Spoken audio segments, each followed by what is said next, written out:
Bienvenue dans le 4e parcours citoyen. Devoir de mémoire. La 4e édition du parcours citoyen sur le thème du devoir de mémoire a permis encore cette année à une centaine de jeunes Loiretains de voyager dans l'histoire. Alors pour cela, ils ont participé à des ateliers ludiques et pédagogiques, à un escape game, à plusieurs visites comme le CERCIL, mais aussi à un jeu de loi géant et bien d'autres activités encore. Pendant ce séjour de 5 jours, les jeunes ont pu apprendre, poser des questions, écouter, réfléchir, jouer, débattre, et toujours avec beaucoup de sérieux, mais toujours dans une ambiance conviviale. Et je peux vous assurer qu'à leur retour, les jeunes rentrent toujours avec de très beaux souvenirs à partager avec leur famille et très souvent ont sympathisé avec de nouveaux amis. La visite de la base aérienne de Brissy a été très appréciée et les jeunes ont pu découvrir les différents métiers et les avions aussi. Cette semaine a été riche en surprises et en découvertes et a donné la possibilité aux jeunes collégiens de s'investir et de comprendre les enjeux de la citoyenneté. C'est l'occasion aussi de leur transmettre la mémoire et les valeurs républicaines des hommes et des femmes qui ont défendu la France. Je suis ravie de vous retrouver pour cette 4e édition de notre parcours citoyen dédié au devoir de mémoire pour nos collégiens des classes de 4e et 3e. Cette année, on a quelques innovations, donc tout d'abord celle de vous avoir accueilli sur Orléans, au lycée Sainte-Verte, et puis je crois avec quelques ateliers, en tous les cas je l'espère, qui auront suscité l'attention de vous les jeunes, notamment un escape game sur la ville d'Orléans et en lien avec la Seconde Guerre mondiale.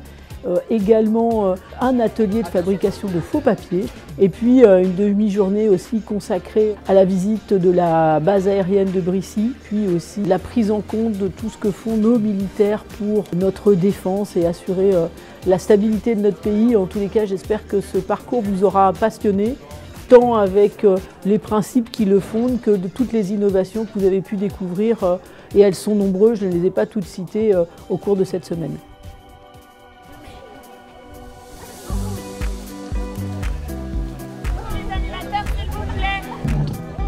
Vous allez tous passer par les mêmes points, mais dans des ordres différents. Donc, histoire de ne pas vous retrouver à 50 à un même endroit, suivez bien l'ordre du carnet. Vous pouvez joyeusement le gribouiller pour essayer de trouver la cave. Noter ici tous les indices, tu peux noter juste. Au pire, tu notes derrière ma feuille. Oui, on ira C'est voir l'inscription pour trouver les mots et les mots, et après les lettres. C'est les inscriptions. Ouais, mais ça va prendre que les gens. Allez, venez. Ah, regardez. Non, c'est fait. Ah oui, réfléchissez. Rosélie, étant j'ai fait du Loiret. Tout ça c'est détruit, lui il se prend être tranquille. Ok, on doit trouver ça sur la page. On enchaîne, on va les battre. PERPE. On trouve cette maison, il faut trouver le... Et dans cette rue. La statue Jeanne d'Arc a été épargnée par cette mobilisation, mais elle n'échappera pas au bombardement allié de 1944. Les Allemands vont essayer de passer la Loire pour pouvoir envahir le plus vite possible le reste de la France. Donc on parle de Orléans est une ville-pont. Donc le pont Georges V, qui avait été en partie ruiné par les Français, a été reconstruit parce que la ville est occupée et qu'il s'agit quand même de vivre sur place. Mais par contre, on voit toutes les destructions sur le bord. Quel type de matériau est utilisé ici? Tout le monde le sait, oui. Du béton, exactement. Et même plus précisément, est-ce que vous pouvez me dire quel type de béton? Du béton avec des choses à l'intérieur. Béton armé. Du béton armé, très bien, qui permet de solidifier l'ensemble de la structure. Tout à l'heure, je vous invite à revenir faire le tour de l'église. Vous allez voir, de ce côté-là, c'est très moderne. Si vous rentrez à l'intérieur aussi, c'est très moderne. C'est bizarre, enfin ça change beaucoup comme espace par rapport à des églises anciennes parce que comme c'est en béton armé, l'intérêt de ce matériau, c'est que ça permet d'avoir des très grandes portées, de faire des poutres très grandes, alors que dans les églises habituelles, vous avez des piliers, des colonnes dans tous les sens. Partout en France. La place de Gaulle. Après la guerre, enfin juste après l'armistice en 1940, on nomme un urbaniste en chef de la reconstruction à Orléans. Il s'appelle Jean Royer. Cet urbaniste, il sert à quoi? Je pense aussi pour l'avenir. Exactement, très bien dit. Il pense aussi pour l'avenir. Il se dit, comment est-ce que j'ai envie que cette ville soit construite et qu'elle réponde à la modernité de l'après-guerre? Alors le Loiret, pendant la Seconde Guerre mondiale, a été largement marqué par la résistance notamment. Et effectivement, voilà pourquoi il y a depuis 2014 cette exposition qui a été créée sous forme de panneaux. Elle est destinée effectivement à circuler et elle explique l'histoire du maquis de Loris, de sa création à sa dissolution. Donc en fait, il y a plusieurs panneaux qui sont illustrés bien entendu. Et donc cela permet de comprendre pourquoi le 14 août 1944, eh bien, ce maquis, qui était le plus gros du Loiret, va être attaqué par le régiment 1010 de la Wehrmacht. Donc c'est encore très marqué dans le département, hein, et tous les ans d'ailleurs, il y a une grande cérémonie sur place au carrefour de la Résistance, à quelques kilomètres du musée de la Résistance et de la déportation de Loris même. Qui aide les nazis en France? Les collaborateurs. Les collaborateurs qui sont en lien avec le régime de Vichy. Donc il faut protéger les personnes juives de ces personnes-là. Alors pourquoi est-ce qu'il y a besoin d'avoir des faux papiers quand on est juif? Il faut bien comprendre qu'à l'époque de la Seconde Guerre mondiale, on a obligé les personnes juives à faire tamponner leur carte d'identité où on écrivait le mot juif. Donc si on vérifie leur papier d'identité, on sait tout de suite qu'ils sont juifs. C'est pour ça qu'ils ont besoin de changer de papier. Sinon, normalement, il n'y a pas écrit la religion sur les papiers d'identité. Vous êtes d'accord? Vous allez garder vos initiales. Donc pour le nom, vous allez garder la première lettre de votre nom de famille. Et pour le prénom, la première lettre de votre prénom. Petit test. Alors non, vous allez choisir parmi les listes que je vous donne.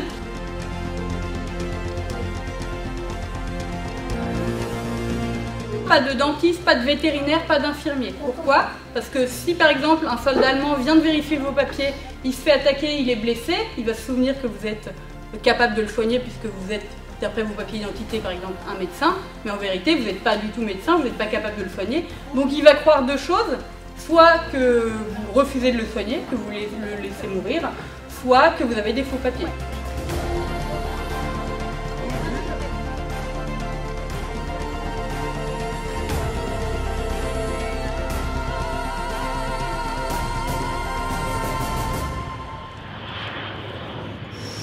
Là aujourd'hui nous sommes sur la base aérienne de Brissy, dans le cadre du parcours citoyen qui est proposé à nos jeunes collégiens. L'idée de ce parcours citoyen, c'est de les sensibiliser tout d'abord au devoir de mémoire. Je pense que c'est important de savoir ce qui s'est passé, les conflits qui ont émaillé notre histoire, les conflits qui nous ont touchés.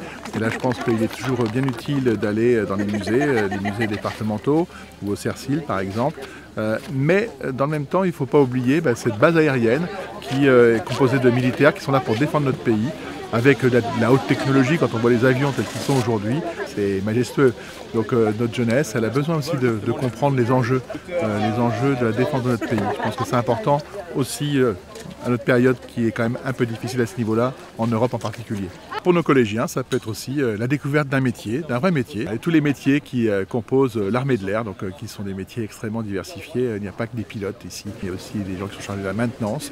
Donc voilà, je pense que c'est important pour notre jeunesse de découvrir l'univers de l'armée de l'air, mais aussi de la défense de notre pays. Ce qui nous a motivés sur la base aérienne 123 d'Orléans-Brissy d'accueillir ce parcours citoyen devoir de mémoire, on va dire qu'il y a plusieurs raisons. La première, c'est évidemment d'entretenir et de montrer que ce devoir de mémoire pour nous militaires est très important. On est sur une base aérienne qui est stratégique pour l'armée de l'air et de l'espace, avec une composante A400M et une composante force spéciale. C'est une base qui est très opérationnelle et donc nous avons notre lot de blessés et de morts pour la France. La deuxième raison, ça me permet, en accueillant tous ces jeunes, d'avoir un lien armée-nation très fort. Et ce lien, on essaye aussi évidemment de le garder, de le faire fructifier. On a la chance dans l'armée de l'air d'avoir de magnifiques avions, modernes en plus. Ça me permet, au travers de la 400M, de faire découvrir aussi tous les autres métiers de l'armée de l'air qui participent à la vie de notre base aérienne et puis qui permettent surtout de mettre cet avion en œuvre. Cette découverte, elle est primordiale pour eux et pour les intéresser et éventuellement pour les pousser à s'engager dans l'armée de l'air et de l'espace.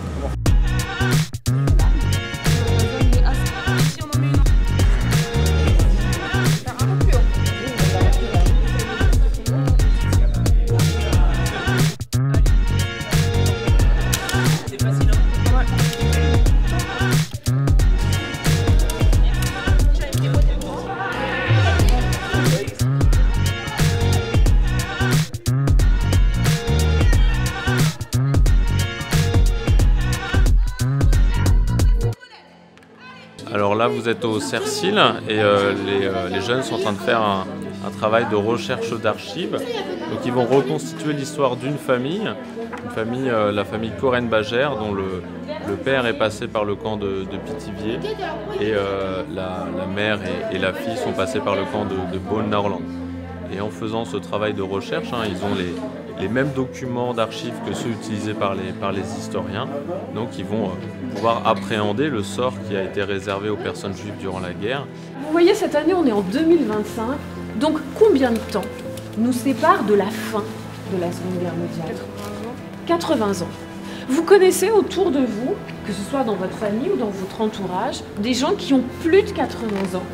Vous voyez que dans quelques années, il n'y aura plus, autour de nous, autour de vous, de personnes qu'on appelle les témoins.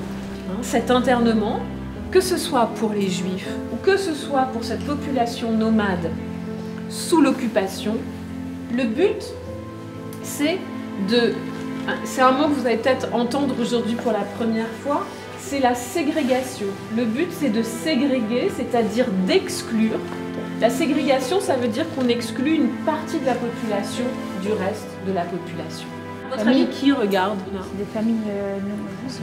Alors c'est pas des familles juives parce que vous voyez là ils ont quitté Paris, ils ont quitté leur domicile à Paris, ils ont pris le train, ils arrivent à Pithiviers et donc là c'est plutôt les gens qui habitent à Pithiviers. Les habitants tout simplement. Donc sans doute qu'en un sens ils sont pas surpris de voir des hommes aller dans cette direction parce qu'ils avaient déjà vu qu'il y avait des espaces d'un camp dans le contexte de guerre. Simplement ce qui peut les surprendre c'est de se dire mais c'est pas des soldats qui arrivent. Donc comment la population va être informée et est-ce qu'elle va être informée? Alors oui, dans la presse, on parle de cette rafle. On parle de cette rafle du 14 mai 41.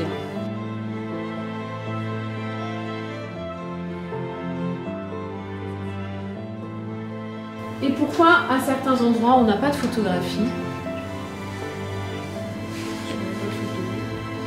Comprenez bien que les photographies que l'on a, c'est des photographies qui nous parviennent par la famille. Tous les enfants qui sont là n'ont pas eu d'enfants. Bien souvent, ils ont été déportés après la déportation de leurs parents.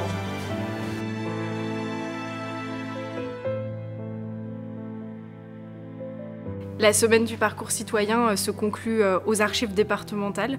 Pour nous, aux archives, c'est très important de pouvoir accueillir les jeunes du parcours citoyen, à la fois pour une visite du bâtiment, découvrir un peu ce que sont les archives, mais également pour 2 ateliers sur la thématique de la Seconde Guerre mondiale qui vient vraiment conclure toute cette semaine passée à Orléans.